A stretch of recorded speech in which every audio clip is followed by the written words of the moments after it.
To follow up on that video you just saw, I had the good fortune to meet Gordon and Luli probably about 5 years or so ago in Chicago at an FFB event, and as long as I've held them in high regard for as long as I can remember, from my childhood when Gordon first founded the RP Foundation, and getting to meet them, everything you see done. For one thing, if you've ever met anybody, and we've all met that one person or the handful of people in our lives that the second you meet them, you click with them, and you feel like there's something really special about this person, and you bond with them, and you just feel like you've known them all your life. And Luli was, Gordon too, but Luli was that person, but she was that person with everybody, from what I understand. We lost her last year, but she was just a light in the room. She was so pleasant, and she and Gordon were so engaged in I watched them as people talked to them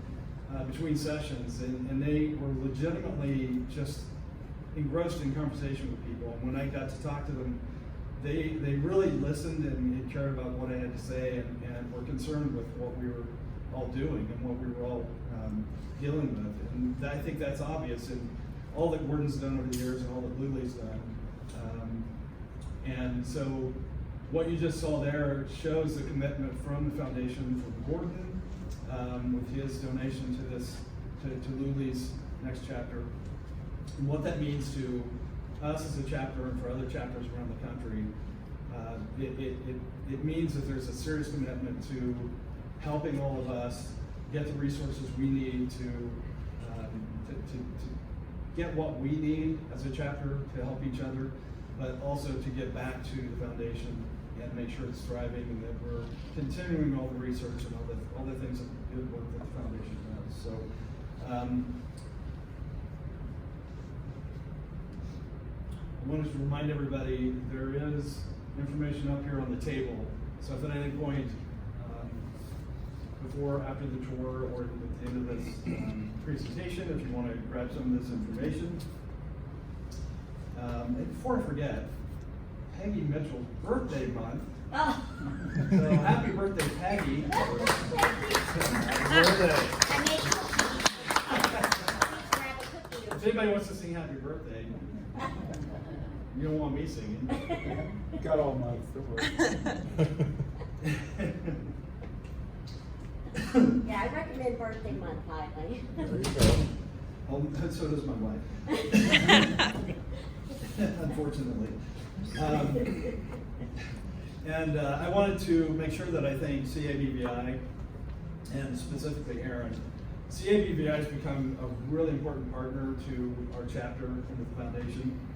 We've developed a great friendship and relationship, and I think that what we've been able to do together and some of the other work we're doing through the community, throughout the community, is really important. And what we love about coming here, besides the fact that it's a great space for us to do this, is it gives us a chance to see the facility, get a better sense of what they're doing. And I say there, actually, I feel like I'm part of it as I'm on the board here, and I'm really proud of what the organization, what the agency is doing. So, but I thought we all thought it'd be a good opportunity for everybody to see this third floor renovation that, unfortunately, as soon as it was finished, was, COVID hit. So it's a chance to see that and see what else is going on here. And I think that's probably it from me, other than just introducing Aaron. Aaron is going to lead us on a short tour of the third floor space. And then we'll come back in here, reconvene, and we'll hear from our featured speaker, in the shade room. All right, Aaron, all yours. Thank you. Good morning, everybody. I'm Aaron. So I'm the Vice President of, get these boards out of the way so no one trips. I'm the Vice President of Community Relations and Chief Development Officer for the agency.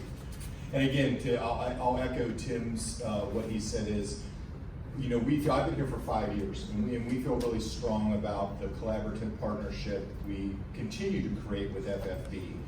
And Tim has a dual role, as he said. He's your president. He's also on our board of trustees, and has been a personal confidant of mine, and we've grown to know each other quite well and have become really, really close friends.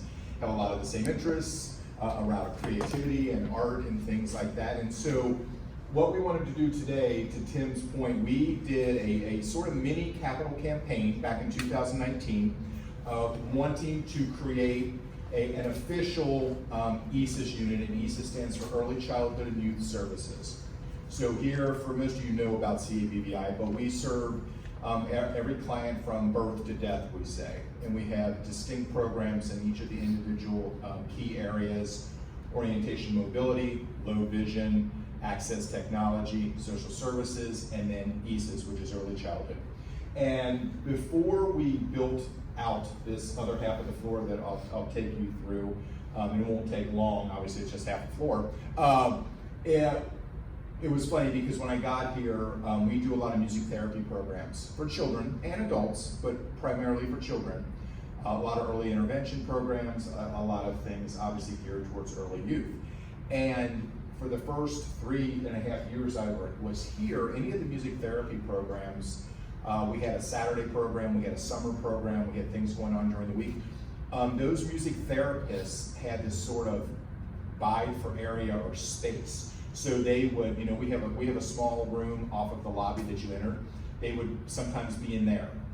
They would sometimes be up on the 4th floor in one of our boardrooms or our community rooms. They would sometimes be down here. They would roll a piano throughout the entire facility. And so we decided this was really a project we needed to take on. So 3 years ago, everything that CABV offers was located in this building. We were lucky enough, fortunate enough to get a very large gift from a donor who passed away. It allowed us to build out a building over on Kenner Street, which is adjacent to Museum Center, that little side street.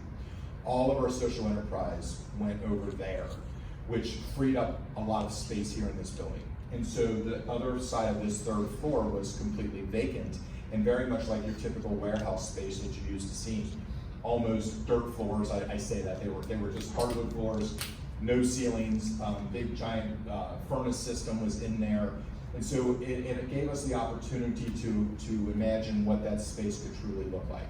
And so we started this campaign. We were able to raise about $1.3 million, which is what was invested in this half of the building, or half of the floor. Tim was instrumental in that as well. He helped with the planning of this, of what you're going to see. And so we, I won't give away a lot of stuff, but it really gives our ESIS team their own home, and a place for the children to come that is soothing and bright and colorful, and just a really great place to learn and to interact with their families, with each other. And we're really proud of it. And like Tim said, we literally had invitations sent out for a ribbon cutting, dedication, reception, which was going to be, I'm pretty sure, like March 15th, and everything closed down like March 10th or something. So we really haven't been able to highlight it a lot. We're obviously slowly getting back into the office.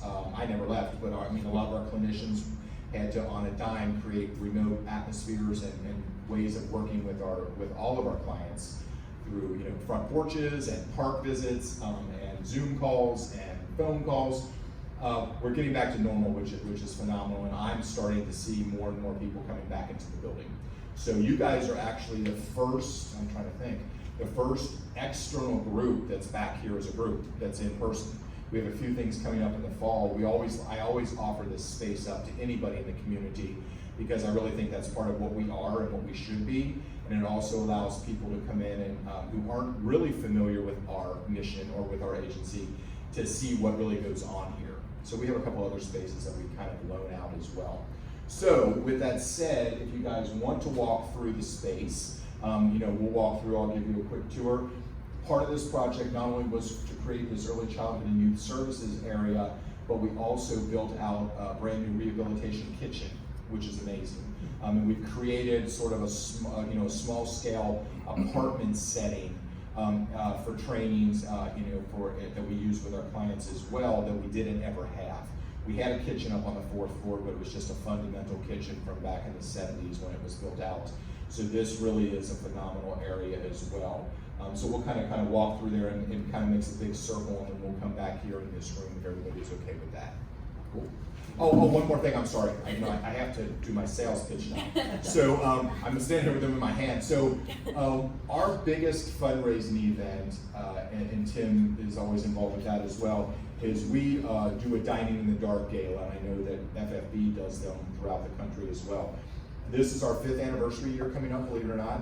And I have some flyers, I'll leave them up here if you guys want to just grab one. It's sort of a save the date flyer.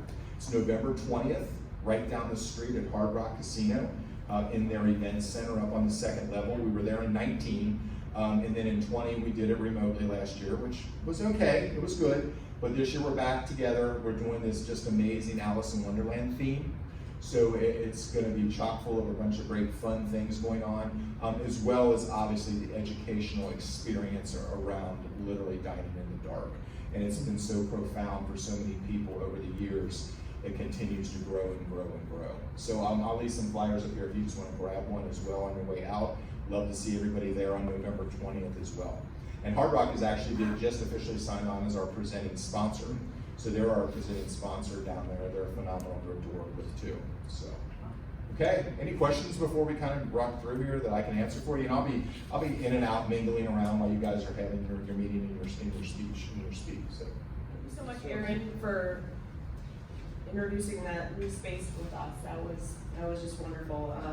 I know Ben and I got the tour last night, and we were just dumbfounded how beautiful it was. But I want to introduce our speaker, Ben Chamberlain. He's the Senior Director of Scientific Outreach for the Foundation Fighting Blindness, which is where I'm from as well.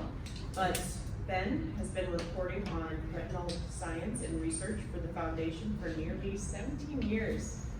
And in addition to writing for FFB's electronic and print publications, he presents the latest scientific advancements at local and national events for patients and families, and conducts a variety of science training activities for staff and constituents. I can definitely adhere to that. He also recently launched the Eye on the Cure podcast series, which is available on most major podcast platforms. Ben enjoys working with constituents one-on-one to help them understand the retinal disease and the research underway that may benefit them. He also leads the company's outreach to eye care professionals throughout the U.S. Ben has written 3 books, Retina Boy, Jerry's Vegan Woman, and The Vegan Monologues, all published by Loyola University, Maryland. He earned a Master's of Arts in Writing from Johns Hopkins University, a Master's of Science in Systems Management from the University of Maryland, and a Bachelor of Science in Computer Information Science from Cleveland State University. So please give a warm welcome to Ben. We're so happy to have him. A privilege to be with this chapter because you guys are doing such great work. You have such great leadership in fundraising and organizing, and it's a privilege for me to be reporting on research. I'm not a researcher, I'm just a messenger, and so I just learn about what's going on out there in the labs and the clinics and communicate it to you, and I'm just the middleman, so as they say, don't shoot the middleman. But it's a real privilege to be able to communicate the research. So earlier this year, my little team, we put together this presentation we called 21 Cool Research Projects for 2021. It's sort of a celebration of coming out of 2020, which was obviously a challenging year for most of us. And I've adapted it, adjusted it a little bit over the past few months as the research has changed. But we picked 21 projects that we thought were particularly interesting or intriguing. I guess the main message I want to communicate is there's so much else going on. This is just a sampling of the research that's currently underway. And because we have a sort of a medium-sized group here, if you have a question as I'm going through this, raise your hand and we'll talk about it. I do reserve the right to keep things moving and maybe put your question off toward the end. So we'll go through this presentation, and I don't know if we're gonna take a break or not, but whatever. But then I have a presentation on genetic testing, or no-cost genetic testing program. So without further ado, let's get started. And I want to start off by talking about gene therapy. And there are actually many, many clinical trials underway for gene therapy. And as I think a lot of you know, these retinal diseases, RP, Stargardt disease, Usher syndrome, are all caused by mutations in a single gene. So each of you that are affected have one specific gene that has a defect or a mutation, and one approach to addressing the disease is to deliver copies of a healthy, normal gene to replace the bad copies. And when we think of gene therapy, that's really what that is. Replace the bad gene with the good gene. Now the challenge in our world is there are hundreds of genes, each of which can be linked to your retinal disease. And we'll talk more about that when we get into the genetic testing side. But one of the more common genes in our world is called RPGR, and it causes, when it's mutated, it causes a condition called X-linked retinitis pigmentosa. And what's exciting is that there are 4 clinical trials underway currently for gene therapies to replace this gene, RPGR. The companies are AGTC, Biogen, MiraGTx, and another company called 4DMT. Now the first 3 companies that I mentioned, they've all had reports of vision improvements in their clinical trials. So that's pretty exciting. One caveat is that unfortunately Biogen did not meet their endpoint, the outcome measure that they were shooting for. So they're going back and deciding whether they're just going to stop the trial altogether or redo their phase 3. Because all of these, well, Biogen completed their first phase 3, but Mira and AGTC are moving into phase 3. And phase 3 is the last phase before a company will seek FDA approval. So if things go well in the phase 3, then hopefully it'll get FDA approved.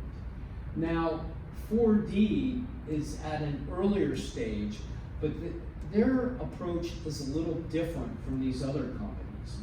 I'm getting into the weeds a little bit here, but in a lot of gene therapies, the genes are injected underneath the retina. Actually, a needle goes through the retina, there's a tiny drop of liquid that's injected underneath the retina. And what's good about that approach is it gets it really close to the cells that need the gene therapy. The downside of the approach is it's surgery, it's invasive. 4DMT is doing what we call intravitreal injections, and those are into the middle of the eye, the soft gel. Much less invasive, much safer. The challenge there is that it's further away from the cells that need the gene therapy. But hopefully we'll see some success for 4DMT, because that means future gene therapies may be able to be injected through this less invasive process. So again, this is just one example of many gene therapies that are underway. One thing I'll note is that the Foundation Fighting Blindness funded canine studies at the University of Pennsylvania that provided a proof of concept for X-linked RP gene therapy. So your fundraising made a big impact in helping this this particular gene therapy get off the ground, or all these gene therapies. So another gene therapy that we're very excited about, actually a couple, are coming out of the lab of a researcher named Shannon Boyd, who we've funded for many years. And earlier this year, she, along with her husband, Sanford, they launched a company called Etsena Therapeutics. And we're actually investing about $7 million in this company to get it off the ground. And she launched, actually with the University of Pennsylvania, a gene therapy for a gene called GUCY2D. That's a mouthful, but when it's mutated, it causes a retinal disease called Leber congenital amaurosis, LCA. And that's a pretty severe retinal disease. It affects children. There are many genes that are associated with LCA. This is one of the more common. And what's really cool is that in the first phase of this trial, where they just treated a few people with advanced disease with a low dose, they had some very encouraging results. There were some vision improvements. So this bodes well as they treat more people with higher doses in later stages of the trial. Now, what Shannon is also working on is a gene for Usher syndrome type 1B. Now, Usher syndrome is a condition that causes both vision loss and hearing loss. This gene therapy would be for people with, would be for the vision loss part of this. It wouldn't address hearing. But the challenge with this particular gene is it's big, and it's harder to get into the retina. You have to actually deliver it in multiple containers, as compared to some of these other gene therapies. So Shannon is developing what's called a dual vector gene delivery system. So you're delivering it again in 2 pieces, and then once those 2 pieces get to the retina, once they're injected, then those 2 pieces combine, and then hopefully the gene will work. This is not yet in a clinical trial, but she's making good progress toward that. So some more examples of gene therapies, and these are all still at what we call a preclinical stage. So these are not yet in human studies, but they're moving toward human studies. And this company, Iveric Bio, is doing a lot of great work in the gene therapy space. I have 5 different gene therapies listed up here. One is for a gene called CEP290, which when mutated causes LCA, that childhood disease that I talked about before. Another is for the gene ABCA4, which when mutated causes Stargardt disease. I'm just curious, is anybody here affected by Stargardt disease? Okay, it's a pretty common form of inherited macular degeneration. And then they're also developing a gene therapy for a gene called USH2A, which when mutated can cause just regular RP, or it can cause Usher syndrome. Now, all 3 of these genes are big, like the one I was talking about on the previous slide. But instead of delivering it in 2 containers, what this company is working on with its researchers is to shrink the gene so it'll fit into that gene delivery container, but it'll still work. So they're taking out pieces of it, but it'll still hopefully work when it makes it into the retina. So we're excited about this work because it's challenging, but all of these genes obviously are affecting a lot of people, and we're hoping we can get some therapies into the clinic for that. They're also developing a gene therapy for another form of macular degeneration, inherited macular degeneration, called Best disease.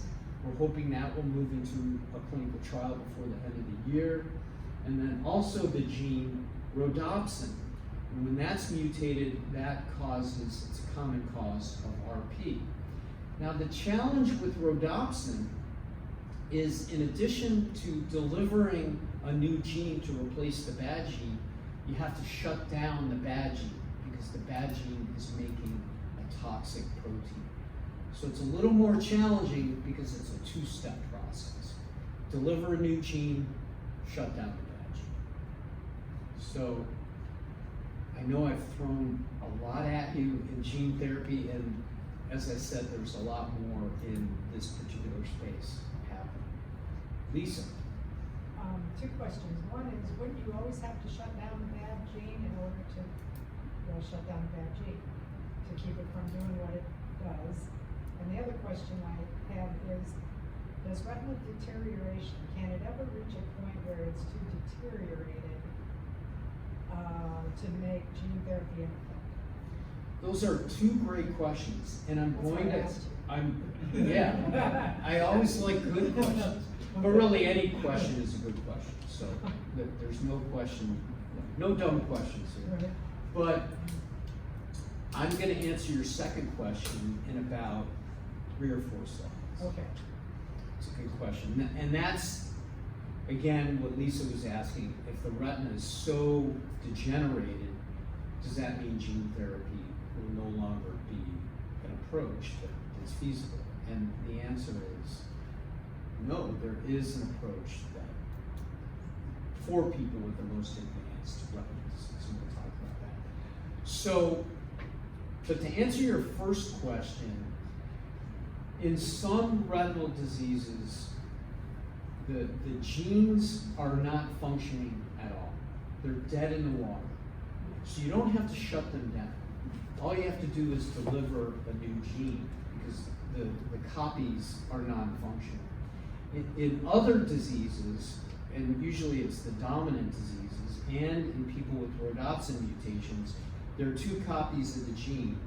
One's making a normal protein, one is making a toxic protein. So you do have to shut it. Actually, what happens is they shut both copies down and deliver new copies.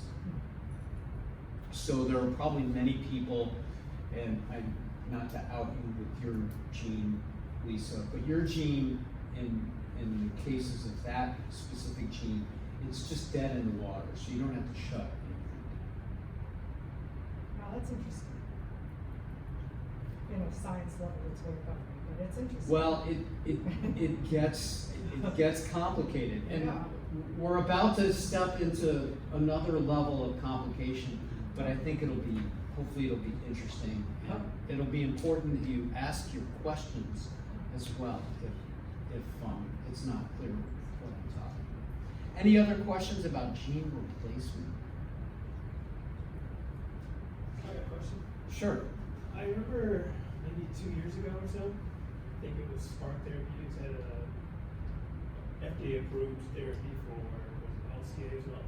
Right. How's that one going? Have they distributed to basically a bunch of people that have LCA? Right. And that's an excellent question.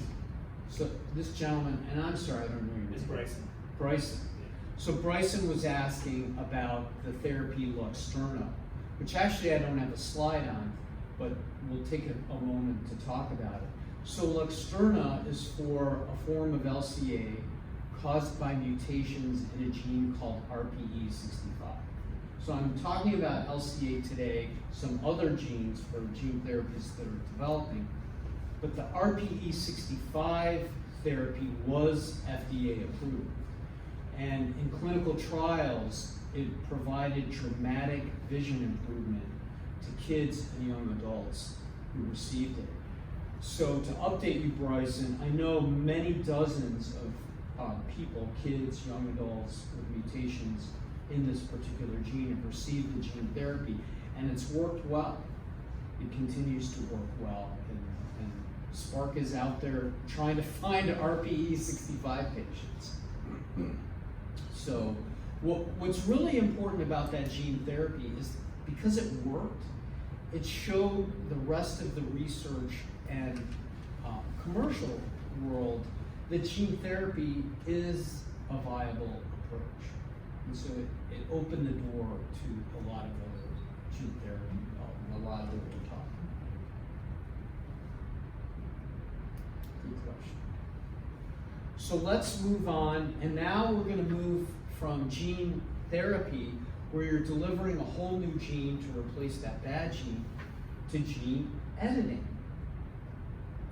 And in gene editing, instead of replacing the gene, you're simply cutting, and in some cases pasting in a new piece of the gene where the mistake in the gene is. And so the analogy that I use is, let's say you have a 200-page book, and there's a spelling error on page 18. There are 2 ways you could fix, quote unquote, fix that book. you could give somebody a whole new book, or you could take out the page in the book where that mistake is being made. So everything I've been talking about up to now is like delivering a whole new book. But with gene editing, it's like you're correcting just that page or even just the word where the misspelling is. So it's cutting and pasting. Does that sort of make sense? So the approach that's really popular right now for gene editing is called CRISPR-Cas9. And it's a really cool system because it can find the place in the gene where the mistake is, and with these molecular scissors, it can cut out the mistake. And then the gene can repair itself and then hopefully work normally. So a company called Editas several months ago launched a clinical trial for a mutation in the gene CEP290, which again is an LCA gene. And this was the first CRISPR-Cas9 trial where it was the technology was applied to the human body directly, to any part of the human body. So the retina was first. So that's pretty exciting for us. And they have not formally reported results yet. We've heard some positive anecdotes, but I don't want to get too excited about this approach until they actually formally report results. But they're also targeting USH2A, a region in that gene called exon 13, and again, the rhodopsin gene. They're still in preclinical trials, so not in clinical trials yet. One thing I'll add is that the foundation is funding somewhere in the neighborhood of 6 or 7 other CRISPR trials, which I just have time to talk about today, but maybe that's something we can cover in the Q&A. But this gentleman has a question. Yeah, it's amazing that you can do that when you get down to the genetic level. It's so small. That's the first question, is how these things work. The second question is, what are some adverse side effects? Right. Well, what they're doing is their bacteria have a system that is able, so believe it or not, bacteria are attacked by foreign invaders. We normally think of bacteria as something that's a foreign invader itself, but bacteria have a defense system. And CRISPR-Cas9 is modeled after the bacteria defense system. It's able to spot a pathogen and eliminate it. And so we're using that same type of technology to find the bad place in the gene, mutation, and address it. And then, I'm sorry, what was your second question? About adverse. Oh, right. So one thing we need to be careful of is you only want to change the mutation that you're targeting. You don't want to change other parts of your genetic profile. You don't want to change other parts in your genome. And so when they're studying this approach in lab studies in animals, they're making sure there aren't these off-target situations where other parts of your genetic makeup aren't getting modified. So that's important. You don't want off-target effects. Good questions. Excellent questions. Yes. I have a question about the trials that are being conducted. Do they try to locate as many people near their research facility as possible to avoid having people come and move from San Sure. Francisco to Boston? Sure. That's a good question. So when you launch a clinical trial in our space, aside from AMD, but in the rare retinal diseases, RP, LCA, and so on, it can be challenging because these conditions are rare. And so often people do have to travel to the clinical trial site so they can find, they have to sometimes have people even come in from Europe so they have enough participants for the trial. The good news is these companies will pay for the travel, for the air, the hotel. But if you want to be in a trial, it may involve travel, and you have to make several visits to the trial, especially at an early stage. So there is a commitment. Now, as they get to the later stages of the trial, they'll expand the sites. And depending on the rarity of the condition and how many people they're enrolling, maybe it'll be 2 or 3 sites, maybe it will be even more. During the initial phase, do they give some people real treatment and others a placebo? That's another question, good question. In a lot of cases, you could get a placebo and you won't know it. If it's something like gene therapy, they may give you what they call a sham procedure. So it might feel like you're getting an injection, but you're not. So good science, you want the control where you have some people that have received the therapy and others who. Is that true in all phases or just initial? It depends on the trial. But sometimes, if I'm correct, sometimes initially on they may not have a placebo in a safety trial, but then later on they may move to a placebo. It can vary. It's a good question, and I think it depends on each trial and how many patients you're enrolling. And the other thing to that, Ben, is there was a clinical trial that came up for Usher syndrome recently. It's out of Chicago. I don't think it was FFP. I got so excited, and then as I drilled down and read the content, ding, ding, ding, can't have cataract surgery. You have to Right. have what I call virgin eyes, which is Right. never being touched. So. No, that's a good point. Yeah. They want people who don't have a lot of other complications, especially ocular complications. Now, what they'll often do, if a treatment in a placebo-controlled trial, if something is working, they will sometimes cross over the people that are getting the placebo and move them into the treatment group so they can take advantage of the treatment. Okay, I'm gonna keep moving here to keep on time. So we talked about gene editing. Now we're gonna get a little more complicated, and we're gonna talk about another part of our genetic makeup, and that part is called RNA. So everything we've been talking about now are the actual genes. We call the genes DNA. Our genes are comprised of DNA. That's like the library.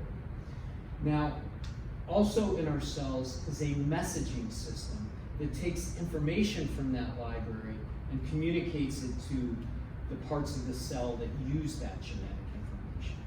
And that messaging system is called RNA.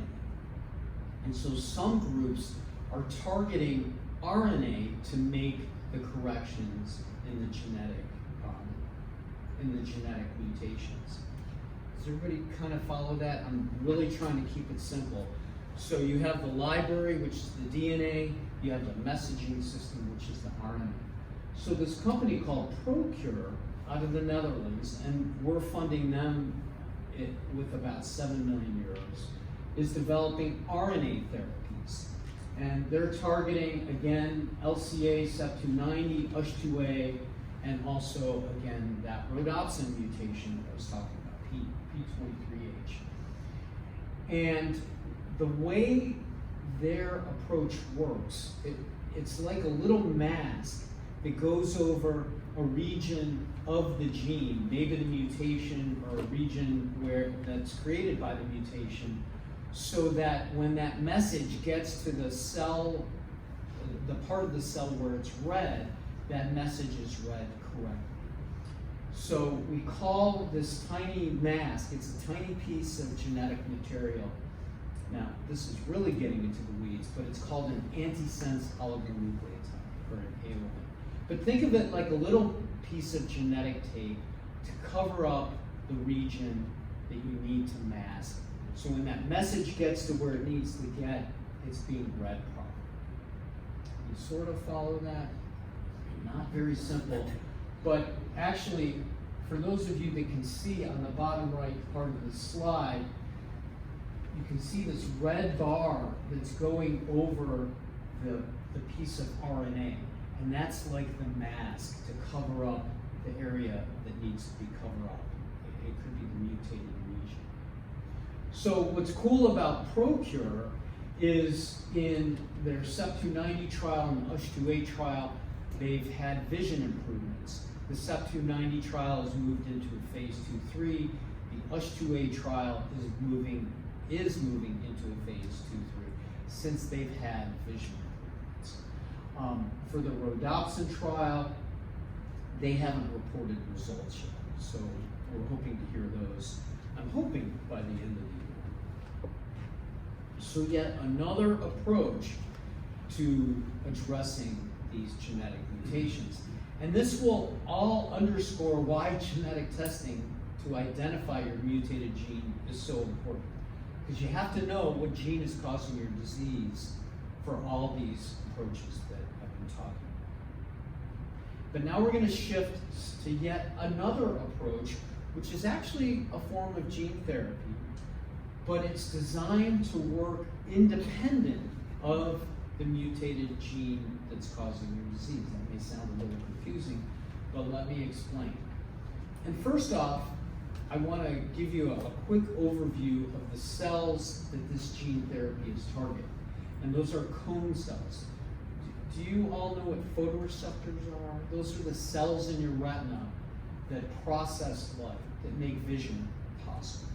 And you have rods and you have cones. Those are the two types of photoreceptors. And the cells that we use most often in our activities of daily living are called cones. They're in the center of our retina. They give us the ability to read and recognize faces.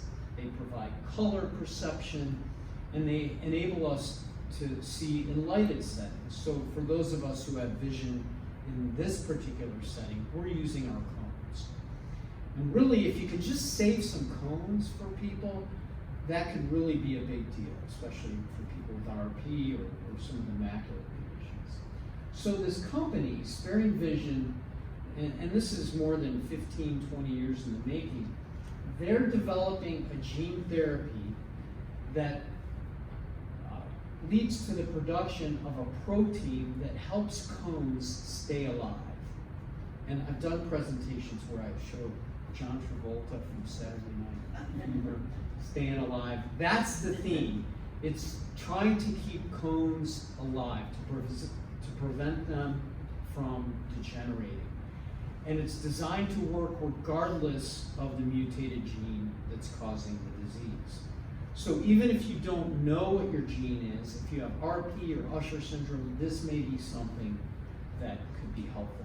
Now, Sparing Vision is also in the foundation's portfolio.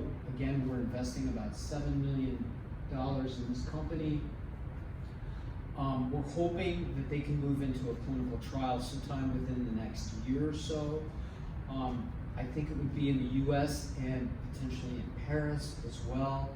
The researcher who's really the brainchild of this whole thing, Jose Sahel, is in Pittsburgh, at University of Pittsburgh Medical Center. So I think there's a good chance that trial would be there for obvious reasons.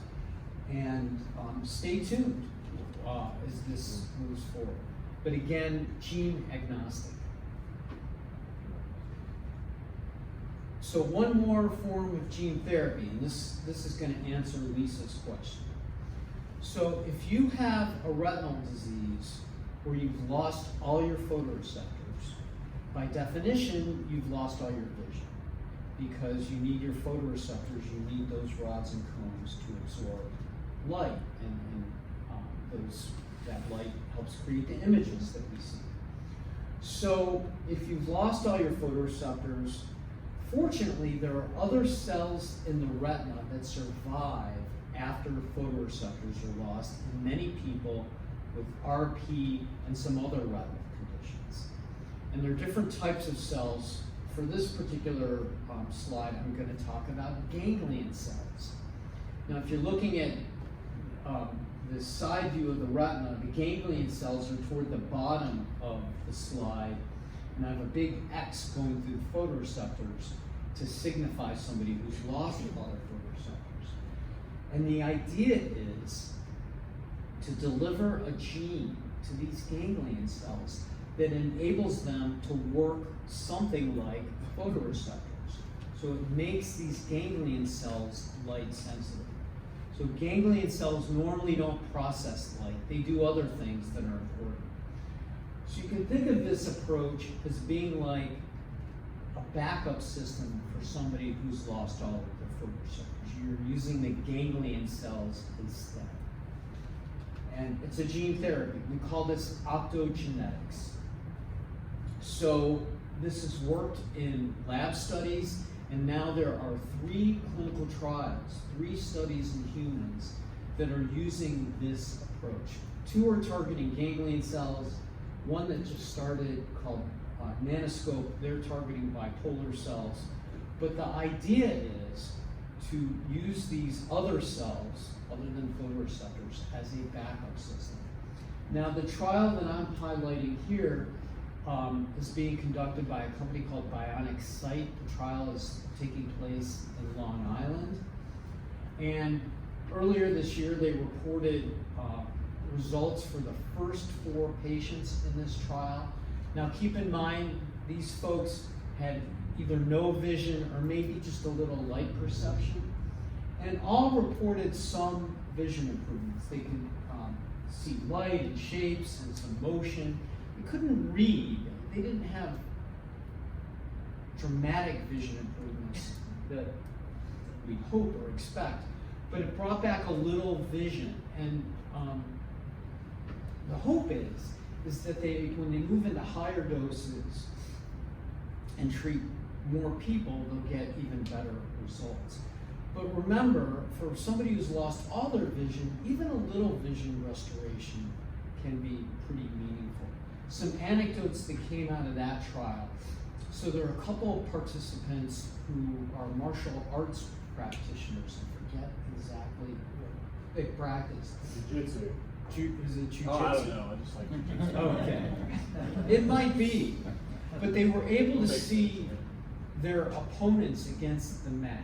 They could see that contrast, which they couldn't see before. Another really cool anecdote was one person could see Hanukkah candles for the first time in a long time during that holiday. We made like candles for Hanukkah. So it's encouraging. And one thing I want to add for the GenSight trial, which I'm not talking about on this slide, we can talk more about that. In the Bionic Sight trial, they're using these goggles and glasses to enhance the visual information that's coming into these ganglion cells that have been treated with the therapy to even improve light sensitivity and the visual experience for patients. Now the other thing to keep in mind is what I'm talking about here is one specific trial and then a couple of others that are in human studies. We are funding a few other projects in this space that haven't made it into clinical trials yet, but we're hoping if they make it into the clinic, will work even better than these approaches. So it's still new, optogenetics, but there's a lot of great work going on.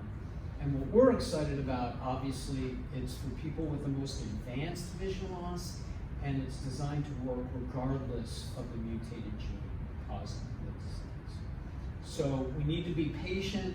I think an important thing to remember about all these trials is that a lot of stuff isn't going to work. It's just the nature of clinical research. So you have to get a lot of stuff in clinical trials for those nuggets to come out and get FDA approval and get to the people. So a lot of good stuff happening in this particular space. So my next slide, I'm moving to age-related macular degeneration, but any questions about some of the stuff I've talked about up to this point? Okay. So age-related macular degeneration. Unlike RP, Stargardt disease, Usher syndrome, AMD the biggest risk factor for AMD is getting old, and unfortunately, we can't really control that. But there are other factors that increase risk of AMD, including smoking. So yet another good reason to not smoke cigarettes. Eating a healthy diet is also thought to minimize risk. And there are some genes, depending on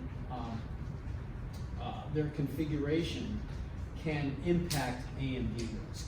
But it's a more complex condition, and like a lot of other diseases of aging, there are multiple factors.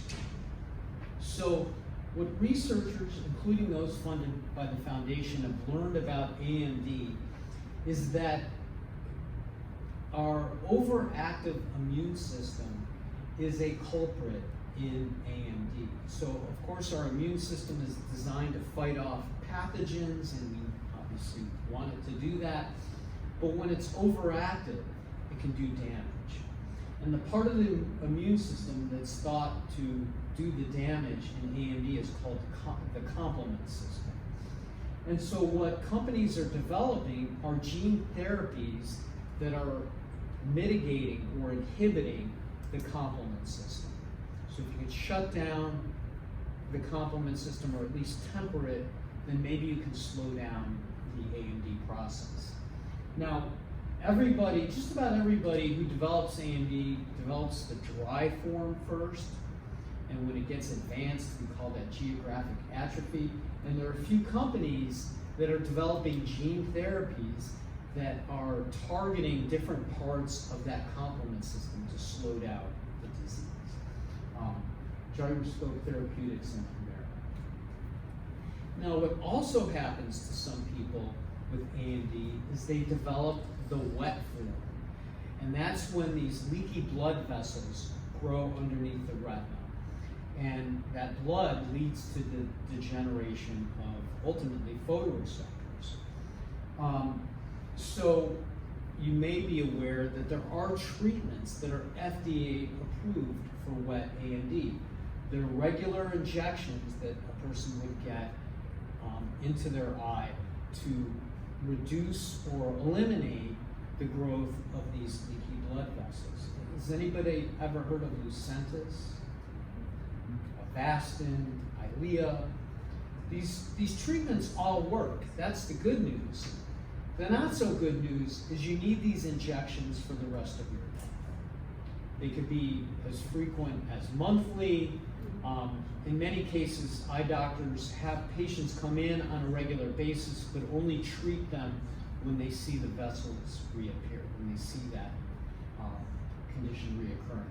But inevitably, even once you start getting these shots, if you stop getting the shots, the wet AMD comes back. So what would be nice is if you could get one injection and enable the retina to make actually the treatment, the protein that eliminates the blood vessels. And that's what gene therapies in clinical trials are designed to do. And companies like REGENXBIO and Hemera have clinical trials for this approach for wet AMD. And actually REGENXBIO has reported some encouraging results, and they're moving into phase 3. And there are other good things happening in the wet AMD space. I'm just curious, anybody here interested or affected by AMD? If you want to out yourself. Sort of. Sort of? Okay. I have blood vessels growing on the back of my macula. Okay. And I get Avastin injection. Okay. Right now, once every couple months. I just had one 2 days ago, so my vision is still a little blurry and Okay. But it does help. Good, good. Well, the good news is there are other approaches that might be a little better. Now, one other thing that I don't have in this presentation is the company Genentech that makes Avastin and Lucentis. They have this tiny little capsule. It's called a PDS, support delivery system, that is implanted into the eye, and it provides sustained release of these proteins.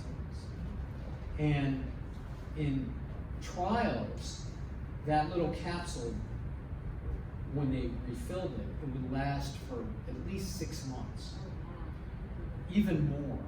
And instead of the injection going right into your eye, it goes into that little capsule, so it's a little less invasive. So surgery has to implant the capsule. Surgery to implant the capsule, pretty easy surgery, in my understanding. But once you have that, you're just refilling the capsule. You're not putting the needle into your sclera, into your eye tissue. So that's made it through a phase 3. Genentech is seeking FDA approval for that, and I would think that will get FDA approval. That's my hope, but that could be another approach. How small is that capsule? It's like, I think it's smaller than a rice grain. It's about the size of a rice grain. I feel very comfortable. Doesn't sound very I know. I would just think there'd be some risk for infection. Regular You know, refills. that's why you have clinical trials. And I forget how many hundreds of people have had the capsule in the clinical trial. And that's what the FDA will look at, what adverse events you have. But think about this, you could have the little capsule in there versus an injection every month. I think the thought is, whatever risk, I'm sure there are some probably very minimal risks for the capsule, but the risks of getting an injection into your eye on a regular basis probably, I would think, outweigh the capsule. But you conduct a trial to make sure. I understand that every injection you receive, there's some risk of retinal detachment, as opposed to the capsule, which once that's implanted, if nothing detaches, you're probably fine. Right. The capsule is on the outer part of the eye. It's not near the retina. It's on the eye surface. So that way they can put the needle inside the capsule when they're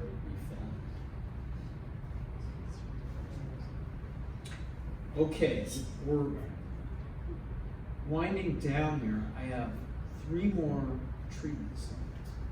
And now we're going to move into cell therapies. And this again is just a subset of the cell therapy stuff that's happening. And what I'm about to talk about is not yet in a clinical trial. There are clinical trials for cell therapies that are working encouragingly. This I'm excited about just because it's really cool. So in most cell therapies that are being developed and are in trials, you're taking stem cells from another source, you're making those stem cells into photoreceptors or maybe another cell type, and then you're transplanting them into the retina. In this case, you're enabling the cells in the retina to regrow new retina. So we call this the grow your own retinal cell therapy. This is being developed by Tom Ray at the University of Washington. And there are other cells in the retina called Mueller glia. They're supportive cells. They are important to keeping the rest of your retina alive. But what he is able to do is treat these Mueller glia with a molecule that makes them sprout photoreceptors. It's pretty amazing. So he learned how to do this by studying fish and amphibians.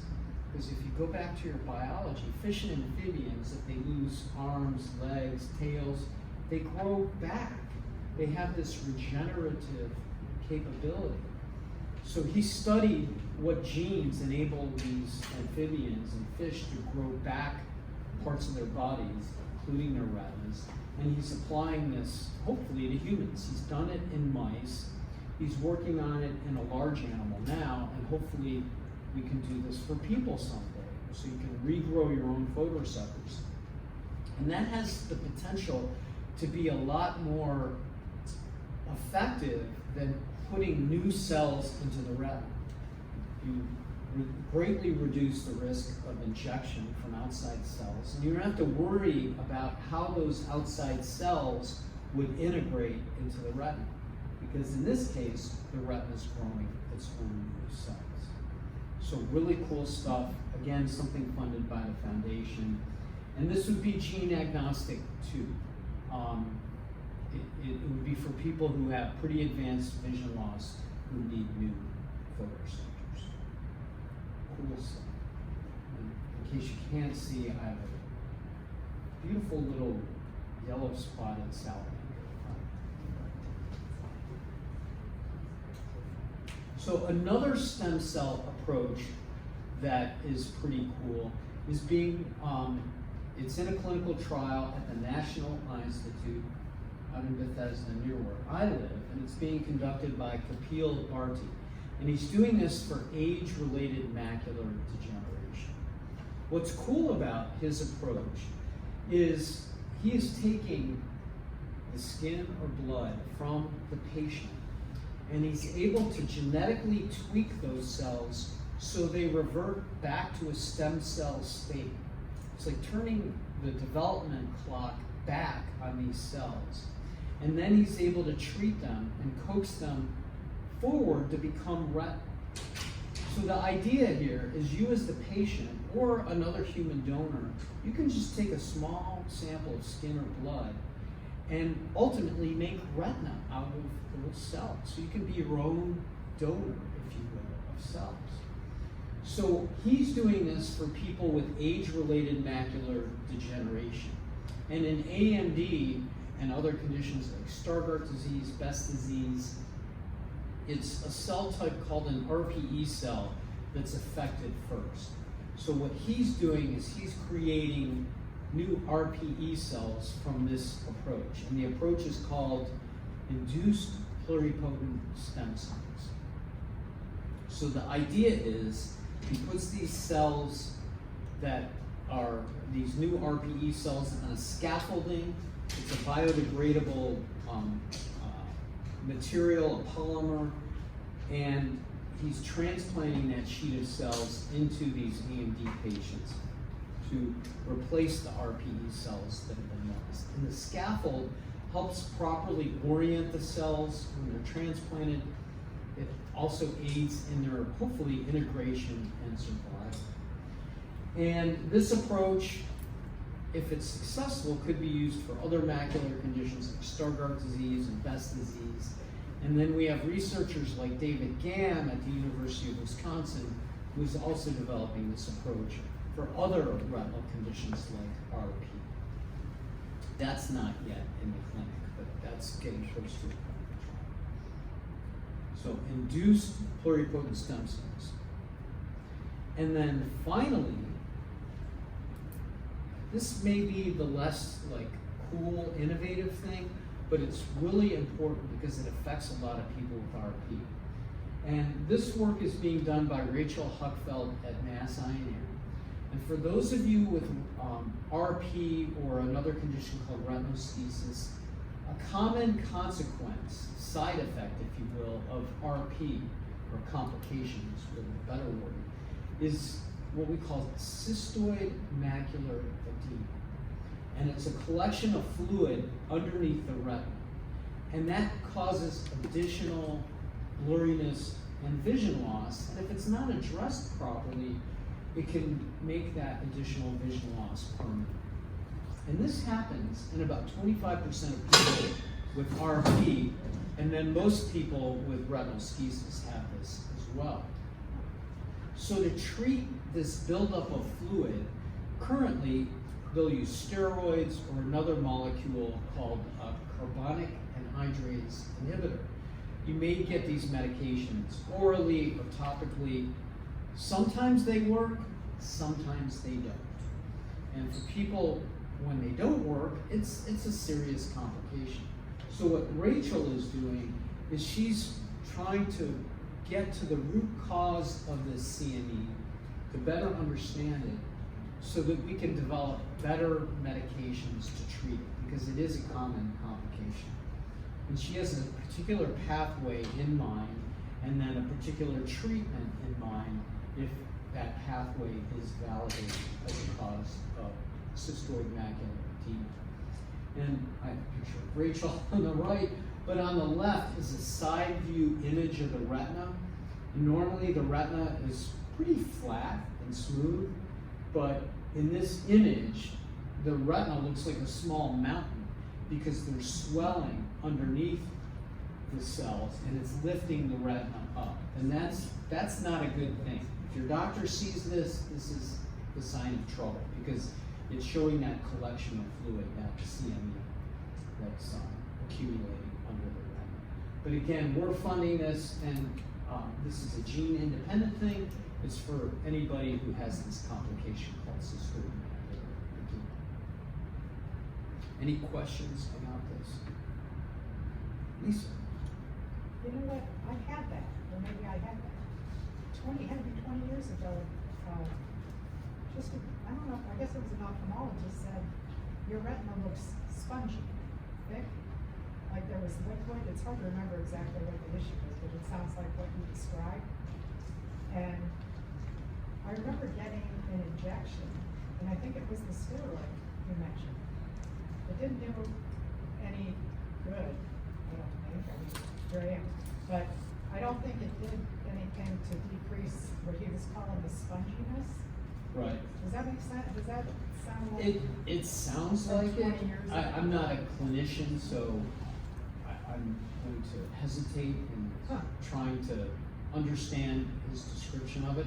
But the sponginess, I think that would be an apt description for Is what that right? happens in Huh. CME. Okay.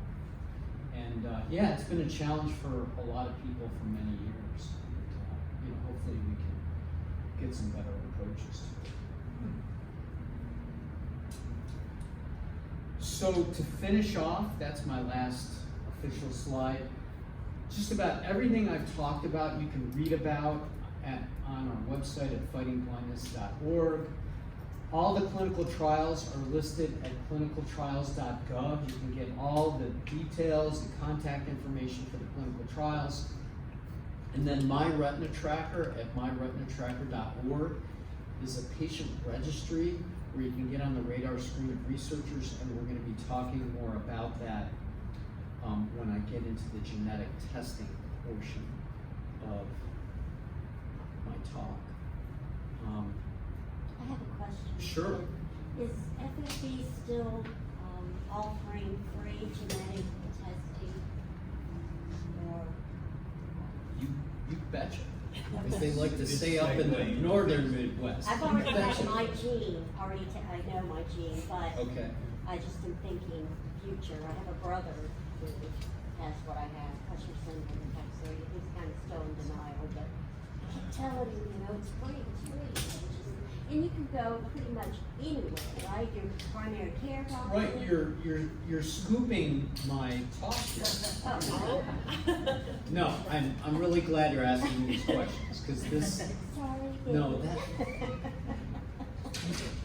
you're following the path, correct? So, I'm just curious, how many people have at least pursued genetic testing?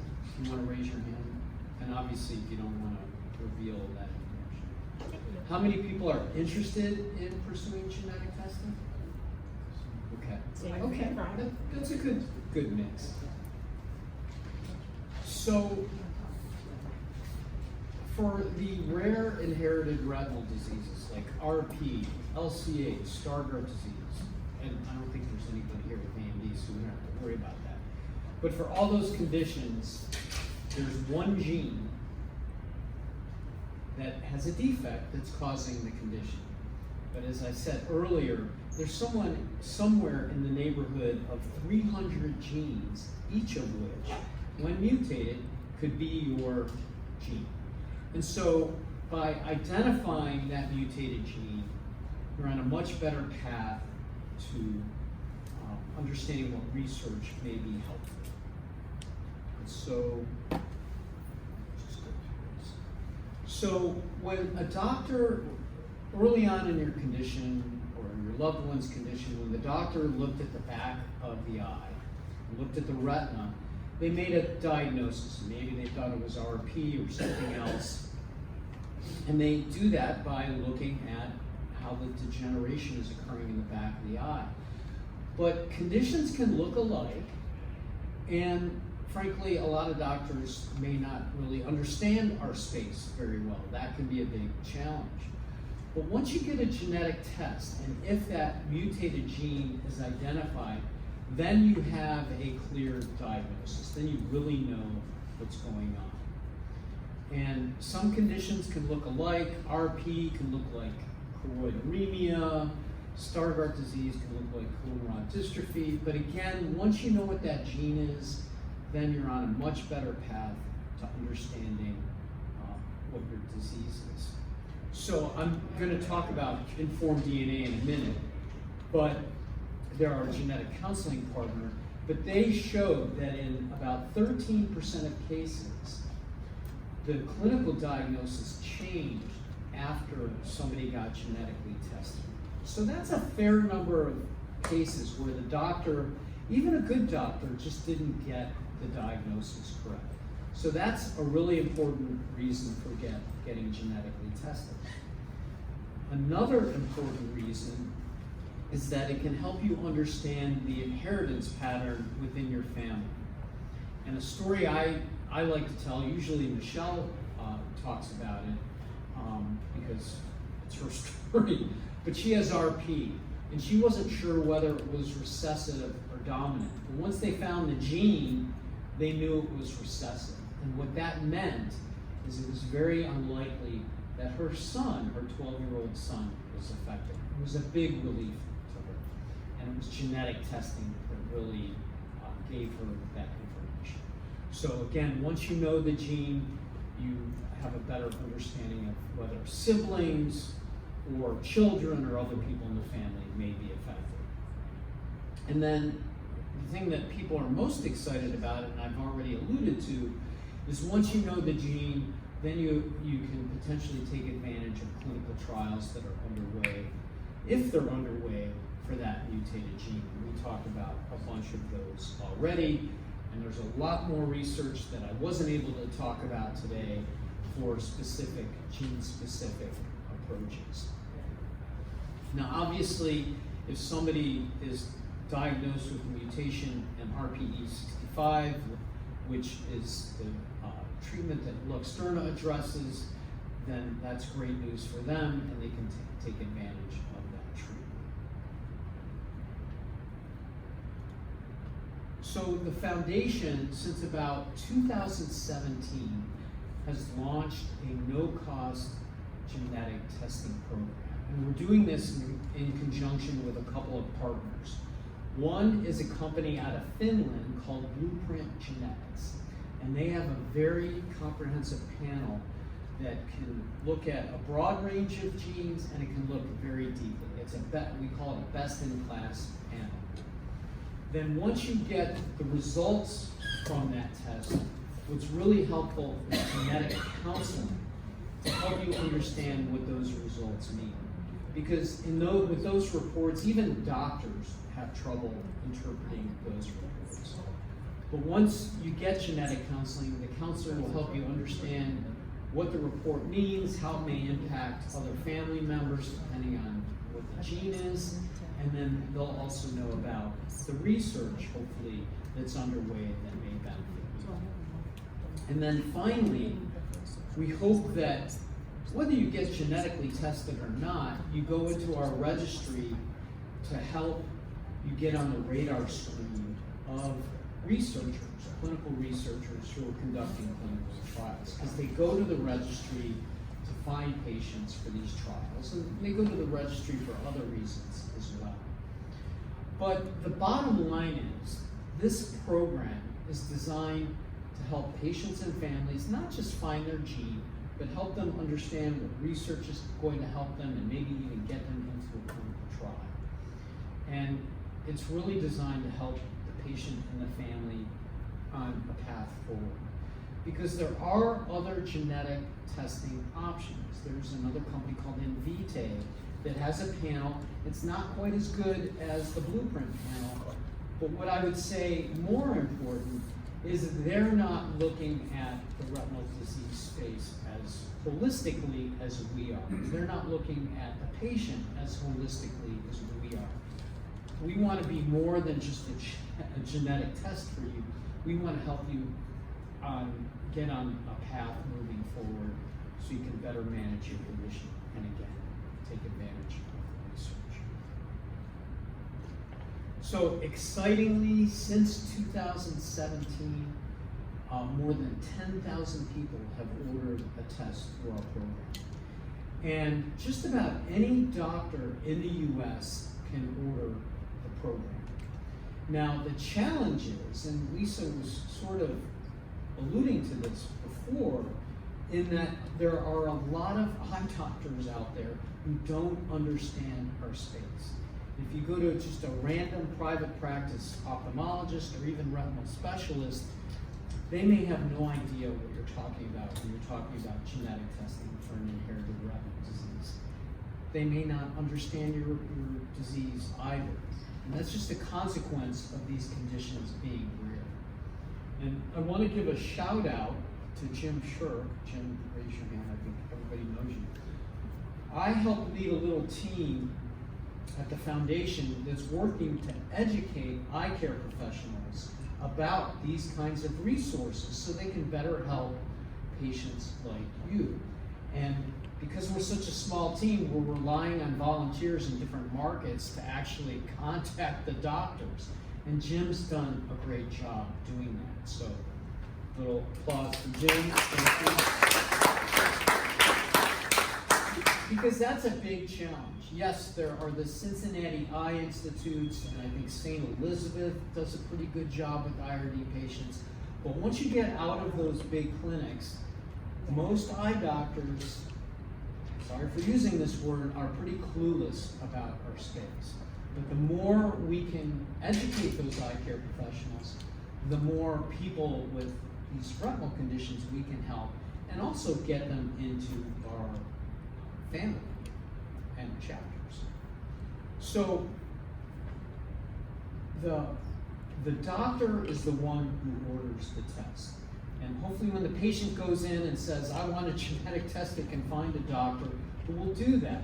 But the doctor orders it online through Blueprint. They take either a saliva sample or you get the inside of your cheek swab, it's called a buccal swab. They send it off to Blueprint, and in about 4 weeks, a result comes back. And right now with the technology we have, in about 2/3 of the cases, you will get a definitive diagnosis. But there's still about a third of the cases where we don't have a clear diagnosis. Regardless, whether you get a diagnosis or not, the next step is a genetic counselor to help you, again, understand what those results mean. And the genetic counseling that we provide is free, just like the genetic testing, and it's provided by a company called Inform DNA, and they provide telephone-based counseling, and I talk about them in a couple of slides. But if your doctor or your clinic provides genetic counseling and wants to use that instead, that's fine. We just require genetic counseling because it's so important to helping the patient and the family understand, again, what those results mean. And as far as the registry is concerned, and I have a slide on that as well, whether or not you've been genetically tested, whether or not you have a result from that genetic test, we strongly encourage you to be registered in MyRetina Tracker, again, to be on the radar screen of the research community. One thing important about our program, whether it's genetic testing, the counseling, or the registry, we never divulge personal information. With other genetic testing programs, especially the free one from Invitae, when you sign up for the test, you're actually giving up your right to privacy. And that may not be so explicit. I don't know what their process is like when you're filling out their forms, but we protect patient privacy. That's really an important aspect of this. I'm gonna gloss through this part of the presentation, gloss over this because it's a little more technical, but the bottom line is the panel that Blueprint uses is very broad. It's 322 genes. It actually includes some genes outside of our space. And it goes very deep to find the gene mutations that other panels may have difficulty finding. I think that's the takeaway message. It's a really good panel. and it's very accurate. So, talking a little more about genetic counseling, Informed DNA is really the leader in the country in knowing about the IRD space, at least from a national level. They have qualified genetic counselors for a person in every state in the country. Again, it's telephone based, so you set up an appointment, whether it's evening, weekend, whatever's convenient for you. It's an hour-long counseling session. You're encouraged to have family members there, if you want them there, obviously, to listen to the information and ask questions. They're a really good option. They know our space very, very well. And good genetic counselors in our space are really challenging to identify. So, good option. Any questions before I move on to the registry?